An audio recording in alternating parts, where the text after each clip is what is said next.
Hello दोस्तों, welcome to my channel. This is Ganesh Jadhav. Today we are discussing about new notification of UPSC exam जो central arm police force के लिए conduct कराता है हर साल। 2023 में भी इसकी वैकेंसीज आ रखी है और जो वैकेंसीज आई है उसके बारे में और नोटिफिकेशन के बारे में हम डिटेल में देखेंगे। तो आगे चलते हैं दोस्तों। जो यूपीएससी एग्ज़ाम हर साल कंडक्ट कराता है उसमें डिफेंस रिलेटेड एग्ज़ाम होती है, जैसे कि सीडीएस सेंटर जो कंबाइंड डिफेंस सर्विसेज है, उसमें आईएमए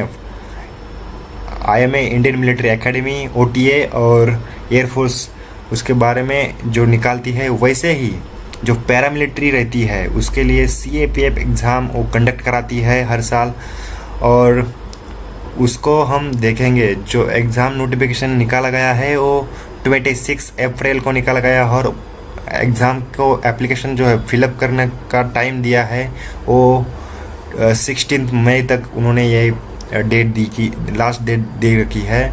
तो हम जो सेंट्रल आर्म पुलिस फोर्स के अंदर जो फोर्सेस आते हैं उसके बारे में देखेंगे। जो पहली रहती है बॉर्डर सिक्योरिटी फोर्स, बाद में आता है सेंट्रल रिजर्व पुलिस फोर्स और central industrial security force, Indo Tibetan border police, सशस्त्र सीमा बल। वो जो सारे फोर्सेस होते हैं वो अंडर आते हैं सेंट्रल आर्म पुलिस फोर्स के। और उन्होंने जो वैकेंसीज निकाले इस साल बहुत बेहतरीन वैकेंसी निकाली है। जो कैंडिडेट डिफेंस के एस्पिरेंट है और डिफेंस में जाना चाहते हैं उन लोगों ने ये फॉर्म फिलअप करना ही चाहिए। तो चलिए दोस्तों आगे बढ़ते हैं। पोस्ट है वो 322 है, सबसे ज़्यादा सीआईएसएफ के लिए है, सेंट्रल इंडस्ट्रियल सिक्योरिटी फोर्स के लिए। और जो ये नोटिफिकेशन निकाला है 26 अप्रैल को, और उसकी लास्ट डेट शायद मई में होगी, उन्होंने दी हुई यहाँ पे। और जो फॉर्म फिल करने का जो वेबसाइट है upsconline.government.in, इस पोर्टल पे जाके आप आपका रजिस्ट्रेशन करके ओटीआर रजिस्टर करके आप ये फॉर्म फिलअप कर सकते हो। और ये डिटेल में उन्होंने वैकेंसीज दी है, यहाँ पे आप देख सकते हो और आप प्रेफरेंस देके वो भर सकते हो। तो बाद में आप देखेंगे यहाँ पे सेंटर्स ऑफ एग्जामिनेशन, जो एग्ज़ाम होती है रिटर्न एग्ज़ाम, उसके 2 पेपर रहते हैं। वो उसके लिए सेंटर्स उन्होंने दे रखे हैं यहाँ पे। आप सपोज पुणे से हो तो पुणे से होंगे तो आप यहाँ पे पुणे नहीं होगा, लेकिन मुंबई यहाँ पे महाराष्ट्र से है, और नागपुर है। 2 जो सेंटर है ये बिलोंग करते हैं महाराष्ट्र से। आप नज़दीक का सेंटर, आपके नज़दीक से सेंटर यहाँ पे चूज कर सकते हो। और जो आप मतलब पहले फिलअप करेंगे आपको वही मिल जाएगा। फर्स्ट अप्लाई फर्स्ट अलॉट, आपको 2-3 प्रेफरेंस दिए जाएंगे, उसके लिए आप वो बिल फिलअप कर देंगे तो आपको मिल जाएगा। तो असिस्टेंट कमांडेंट के लिए आपको एज क्या होती है और एजुकेशन क्वालिफिकेशन क्या रहेगा और उसका सिलेबस क्या होता है उसके बारे में डिटेल में हम देख लेंगे नोटिफिकेशन में। तो हम 1 बाय 1 सब कुछ देख लेंगे। देखो एलिजिबिलिटी क्राइटेरिया क्या होता है। देखो कैंडिडेट नेशनलिटी मतलब वो इंडिया से होना चाहिए, इंडियन सिटीजन होना चाहिए। और जो कैंडिडेट भूटान या नेपाल से है तो उनके लिए भी गवर्नमेंट के कुछ रूल होंगे, उसके अनुसार उनको इनरोल किया जाएगा। सेक्स आप सेक्स देख सकते हो, मेल या फीमेल अप्लाई कर सकते हो, ट्रांसजेंडर यहाँ पे नहीं दिया है। और जो आपका एज रहता है आयु, आप 20 ईयर्स से लेकर 25 तक भर सकते हो।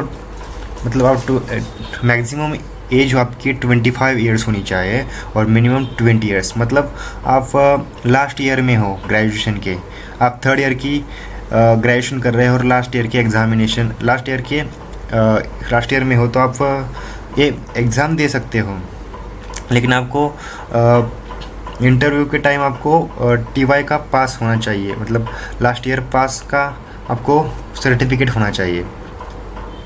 तो आगे देखते हैं, एज लिमिट भी दिया है यहाँ पे। बाद में हम देखते हैं आपको मिनिमम क्वालिफिकेशन क्या रहेगा। तो आपकी बैचलर डिग्री होनी चाहिए किसी भी यूनिवर्सिटी से, अंडर यूजीसी एक्ट के अनुसार जो यूनिवर्सिटी ग्रांट कमीशन होता है उनके अंडर जो डिग्रियां होती है उनके अनुसार आप 3 ईयर की हो या 5 ईयर की हो या 4 ईयर की डिग्री आपकी कंप्लीट होनी चाहिए, कुछ भी हो। तो आपका फिजिकल स्टैंडर्ड क्या रहेगा ये भी एनेक्चर अपेंडिक्स 4 में दिया है, तो हम वो भी देखते हैं। और आपकी फ़ीस होगी, देखो ओबीसी और ओपन के स्टूडेंट रहेंगे उनके लिए 200 फीस होगी, और एससी एसटी के लिए यहाँ पे फ़ी नहीं है, 0 है। और शायद वुमन भी फीमेल के लिए भी 0 यहाँ पे फ़ी है।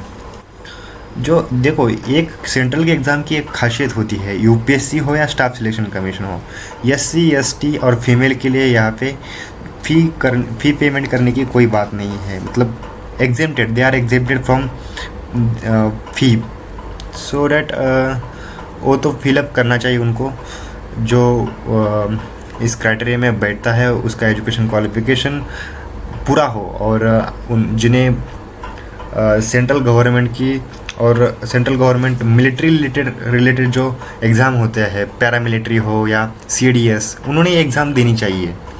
आप सीडीएस की तैयारी करते हो तो आपको ये एग्ज़ाम भी देनी चाहिए, क्योंकि ये भी आर्मी के अलॉन्ग ही काम करती है, मतलब ये डिफेंस के अंडर नहीं होती है, मिनिस्ट्री ऑफ डिफेंस के अंडर नहीं होती है, ये होम अफेयर्स के अंदर होती है, गृह मंत्रालय के।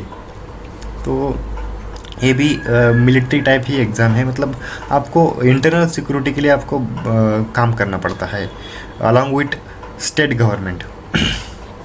तो देखो आपको अप्लाई करने के लिए उन्होंने वेबसाइट दी है upsconline.nic.in, और यहाँ पे आप 1 टाइम रजिस्ट्रेशन करना पड़ता है। इसके लिए आप एक बार रजिस्टर कर दोगे यूपीएससी पोर्टल में, तो आपको कोई भी एग्ज़ाम, किसी भी साल के एग्ज़ाम हो, मतलब आगे आने वाली कौन सी भी एग्ज़ाम के लिए वो 1 टाइम रजिस्ट्रेशन आपको चलता रहेगा। आप उसमें चेंजेस भी कर सकते हो, और आपको ये काम आ जाएगा। मतलब आप एक बार ही रजिस्ट्रेशन करना और बाद में कौन सी भी एग्ज़ाम का फॉर्म फिलअप करना। बाद में आपको सिर्फ सेंटर सिलेक्शन करना होगा और आपका फ़ोटो और साइन अपलोड करनी होगी। तो यहाँ पे लास्ट डेट है एप्लीकेशन की, तो 16 मई 2023, मतलब 16 मई में होने वाली है। उससे आगे ही उससे पहले ही आप भर दीजिए फॉर्म, नहीं तो आपको ये कुछ इश्यूज आ जाएंगे टेक्निकल, तो आप फिलअप नहीं कर पाओगे।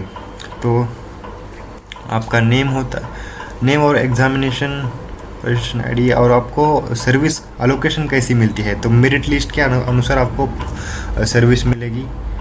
आपकी सर्विस मेरिट लिस्ट के अनुसार, और आपका सर्विस की प्रेफरेंस आपने कैसा दिया है, सीआईएसएफ को दिया है या कौन सी फोर्सेस को आपने प्रेफरेंस दिया है, उसके अनुसार आपको आपकी पोस्ट मिल जाएगी। और बाद में हम देखते हैं एग्ज़ामिनेशन कैसी होती है, सिलेबस क्या होता है उसका, तो डिटेल में हम देखेंगे कि रिटन एग्ज़ाम कब होगी उसकी। तो written exam will be held on 6 August 2023, और उसमें 2 पेपर्स होंगे। फर्स्ट पेपर जो होगा वो 10 बजे से लेकर 12 बजे तक होगा, और दूसरा पेपर होगा वो 2 बजे से 5 बजे तक होगा। और पेपर फर्स्ट में आपको क्या पूछा जाएगा, तो वो जो होता है ऑब्जेक्टिव टाइप का पेपर होता है, और जनरल एबिलिटी और इंटेलिजेंस का पेपर होता है 250 मार्क्स का। और दूसरा जो पेपर रहेगा वो जनरल स्टडीज़ और एसे एंड कॉम्प्रहेंसिव 200 मार्क्स का। तो ये 2 पेपर रहेंगे। आपको उसके लिए टाइम है, पहले पेपर के लिए 2 घंटा और दूसरे पेपर के लिए आपको 3 आवर्स का टाइम्स रहेगा। तो फिज़िकल स्टैंडर्ड क्या रहता है, तो आपको फिज़िकल स्टैंडर्ड भी हम देखेंगे। और फिज़िकल एफिशिएंसी टेस्ट होती है जो क्वालिफाइंग होती है, उसके लिए मार्क्स नहीं होते वो, बट आपको वो क्लियर करनी पड़ती है। तो उसके लिए आपको मेल्स के लिए देखेंगे, फीमेल्स के लिए भी देखेंगे। देखो 100 मीटर की रेस रहती है, आपको 16 सेकंड में आपको वो क्लियर करनी पड़ती है, कवर करनी पड़ती है। और फीमेल के लिए हो 18 सेकंड है। तो दूसरा जो इवेंट है वो 800 मीटर रेस है। 800 मीटर के लिए आपको 3 मिनट और 45 सेकंड का टाइम है, और फीमेल के लिए 4 मिनट 45 सेकंड का। और थर्ड इवेंट है लॉन्ग जंप का। वो आपको लॉन्ग जंप आपको 3.5 मीटर डालनी पड़ती है मेल के लिए, उसके लिए 3 चांस आपको दिए जाएंगे। और फीमेल के लिए 3 मीटर है, और उसके लिए भी आपको 3 चांस दिए जाएंगे। बाद में आते हैं फोर्थ इवेंट है उसका शॉर्ट पुट। आपका शॉर्ट पुट 7.26 kg का रहेगा। वो सिर्फ मेल के लिए है, फीमेल के लिए वो नहीं है। तो वो 4.5 मीटर आपको लंबाई तक डालना चाहिए।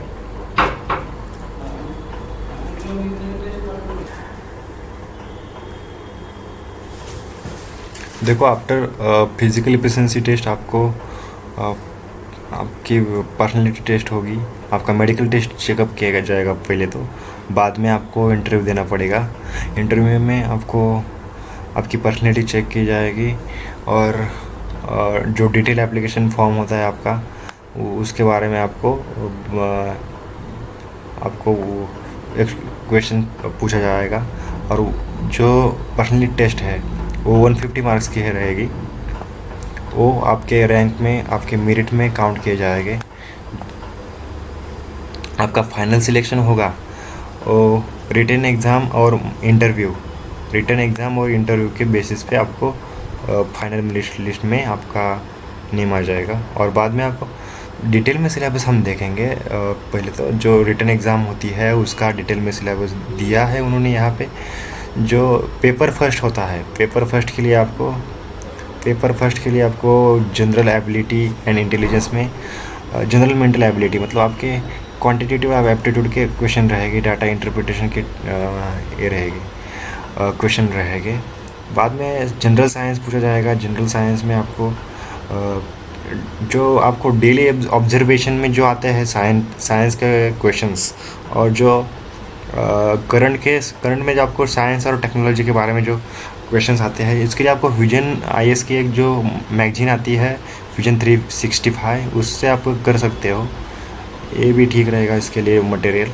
बाद में थर्ड जो टॉपिक है वो करंट इवेंट्स के लिए आपको विजन आईएएस बेटर रहेगा, और कुछ मैगजीन है उसके बारे में भी आप पढ़ लीजिए। क्वेश्चन जो होते हैं वो करंट के जो रहेंगे वो आपको culture, music, art, literature, sport, governance, society and development issues के बारे में आपको क्वेश्चन पूछे जाएंगे। Industries, businesses, globalisation and interplay among nations, आपको इसके बारे में पूछा जाएगा। बाद में आते हैं इंडियन पॉलिटी की तरफ। इंडियन पॉलिटी में आपको जो क्वेश्चन रहेंगे वो आपको इंडिया के जो पॉलिटिकल सिस्टम है और कॉन्स्टिट्यूशन के बारे में रहेगा, और क्वेश्चंस आपको आएंगे। और सोशल सिस्टम, पब्लिक एडमिनिस्ट्रेशन के बारे में आपको पूछा जाएगा, और वो ऐसे क्वेश्चन आपको पूछे जाएंगे। और हिस्ट्री के आपको क्या करना चाहिए, आपको जो इंडियन स्ट्रगल का जो मूवमेंट है और आपको नेशनल फ्रीडम मूवमेंट होती है उसके बारे में आपको क्वेश्चंस आपको पूछे जाएंगे। इंडियन ज्योग्राफी में आपको physical, social and economical aspect of geography and geography होगा आपको इंडिया एंड वर्ल्ड का दोनों भी करके जाने हैं। उसके लिए आपको एनसीईआरटी पढ़ना बहुत इम्पोर्टेंट है। और बाद में आते हैं आपको पेपर रहेगा आपका पेपर 2। उसमें पेपर 2 में आपको पार्ट ए रहेगा, उसमें आपको इंग्लिश है। इंग्लिश में आपको इंग्लिश लैंग्वेज, कौन सी भी लैंग्वेज आप चूज़ कर सकते हो। शायद आपके हिंदी लैंग्वेज अच्छी है तो हिंदी कर सकते हो, और इंग्लिश लैंग्वेज अच्छी है तो इंग्लिश लैंग्वेज आप सिलेक्ट कर सकते हो। उसमें आपको 80 मार्क्स आपको मिलेंगे। आपको 80 मार्क्स से आपको अच्छा स्कोर करना पड़ेगा इसमें। तो जो टॉपिक रहेंगे जो इंग्लिश के, वो ज्योग्राफी, हिस्ट्री, पॉलिटी उससे ही रिलेटेड रहेंगे, और आपको इसके बारे में ही आपको पढ़ना है। और बाद में आते हैं पार्ट बी की तरफ। पार्ट बी में आपको कॉम्प्रहेंशन पूछा जाएगा। Comprehension, fresh writing, other communication language skill to be attempted in English. This part is for 120 marks and उसमें आपको कॉम्प्रहेंशन और फ्रेश राइटिंग दिया जाएगा और आर्गूमेंट भी किया जाए, आर्गूमेंट भी आपको उसमें लिखना पड़ता है। Simple grammar and aspect of language testing, आपको लैंग्वेज अच्छी आनी चाहिए, मतलब इंग्लिश पे आपका अच्छे से अच्छी आनी चाहिए और अच्छा पकड़ा होना चाहिए। देखो आपको बाद में हम देखते हैं कि उसमें आपको क्या क्या उसने सूचना दी है उन्होंने।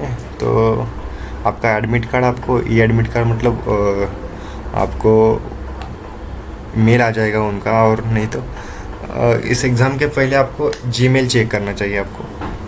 तो देखो आपकी जो बुकलेट होती है, बुकलेट में आपको जो सीरीज़ है ऐसी डार्क करनी चाहिए, पूरी गोल करनी चाहिए। नहीं तो आप गोल है जो डार्क गोल रहता है, मतलब जो राउंड रहता है, उसमें आप क्या करते हो तो हाफ ही करेंगे तो आपको नहीं मिलेगा उसमें मार्क। तो ये छोटी छोटी जो इम्पोर्टेंट बातें होती है आपको ध्यान में रखनी चाहिए।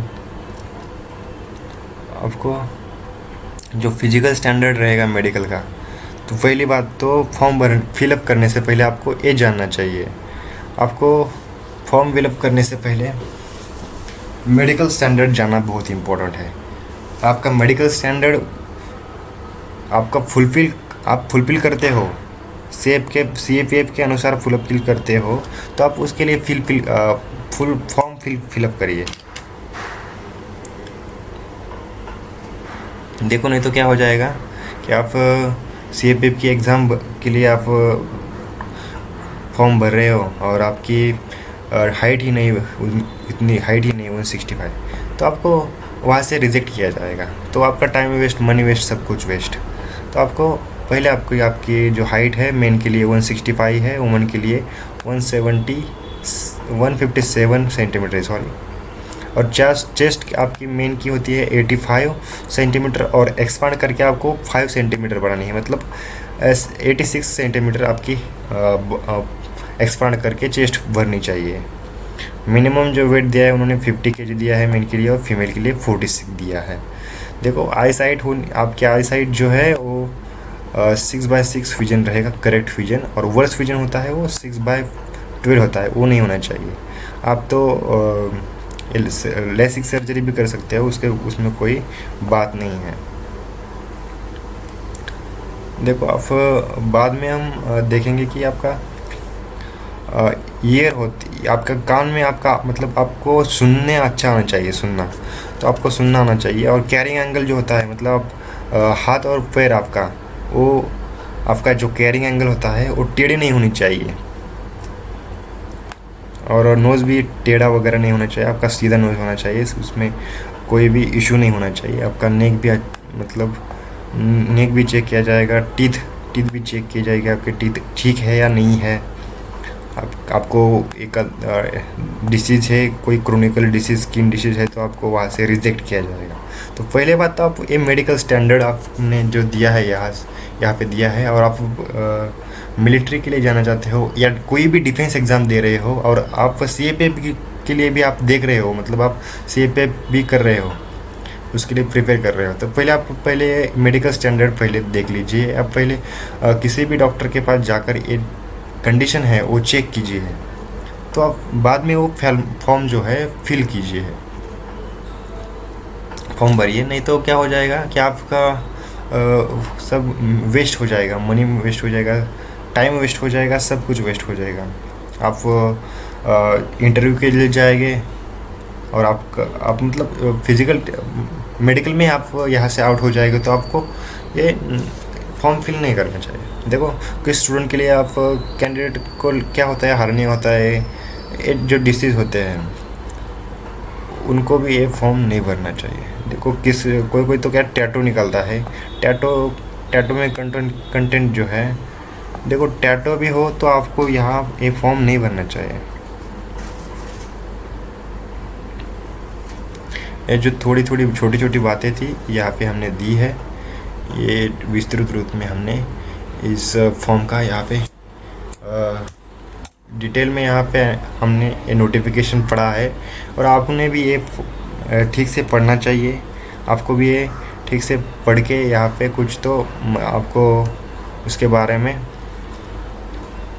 देखना चाहिए और ये फॉर्म फिलअप करना चाहिए। देखो हमने पहले भी एसएससी सीजीएल का नोटिफिकेशन यहाँ पे अपलोड किया था और आज हम UPSC civil services union public services का यहाँ पे ये वीडियो डाल रहे हैं।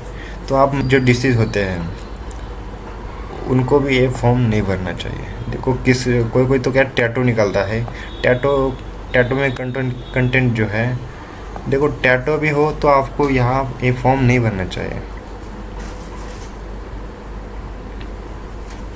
ये जो थोड़ी थोड़ी छोटी छोटी बातें थी यहाँ पे हमने दी है, ये विस्तृत रूप में हमने इस फॉर्म का यहाँ पे